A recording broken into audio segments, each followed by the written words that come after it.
சரி, அவ்வளவு தூரம் சாணக்கியத்தனம் பண்ணார்ல. அந்த அண்ணாமலை தானே வீட்டுல வச்சு விருந்து கொடுத்தாரு. நான் தப்பு சொல்ல, வீட்டுக்கு யார் வந்தாலும் விருந்து கொடுக்கலாம். நீங்க இந்த பாயிண்ட் எடுத்து பேசினா அந்த அண்ணாமலைக்கு விருந்து கொடுத்தது ஏன்னு அதே அதிமுக தொண்டை கேட்பானா கேட்க மாட்டானா?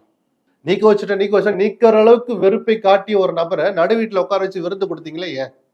அவ்வளவு வெறுக்கவும் வேண்டாம். அந்த காலகட்டம் எல்லாம் முடிஞ்சு போச்சு. அப்பவே வெளிப்படையா ஒரு அறிக்கை விட்டு வந்திருக்கணும். அண்ணாமலையை கண்டிச்சுதான் அந்த கூட்டணி விட்டு வெளியே வந்தேன்னு அன்னைக்கு எடப்பாடி சொல்லியிருந்தாருன்னா இந்த கருத்து எடுபட்டு இருக்கும் சார். இல்ல அன்னைக்கு அண்ணாவை பத்தி எல்லாம் எங்க திராவிட தலைவர்களை பத்தி தப்பா பேசுறாருன்னு சொல்லிதான் ஜெயக்குமார்ல அதை சொன்னார். நான் என்ன சொன்னேன், கூட்டணியை விட்டு வெளியே வர்ற போது ஒரு பிரஸ் மீட் வச்சு அண்ணாமலையுடைய துடுக்குத்தனத்தால் தான் நாங்க கூட்டணியை முறிச்சுக்கிட்டோம்னு சொல்றதை தடுத்தது எது? அன்னைக்கு அந்த வாசகத்தை எடுத்து பாருங்க, இருக்கவே இருக்காது.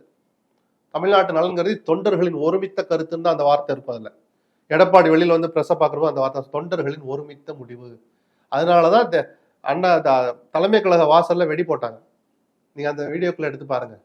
காங்கிரஸை எப்படி கூடா நட்புன்னு கலைஞர் சொன்ன போது அறிவாலயம் வாசல்ல திமுக தொண்டை வெடி வெடிச்சானோ, பிஜேபி கூட்டணியை விட்டு விலகுறோம்னு தீர்மானம் போட்டு வந்த அன்னைக்கு தலைமை கழக அதிமுக தலைமை கழக வாசல்ல அதிமுக தொண்டர்கள் வெடி வெடிச்சாங்க.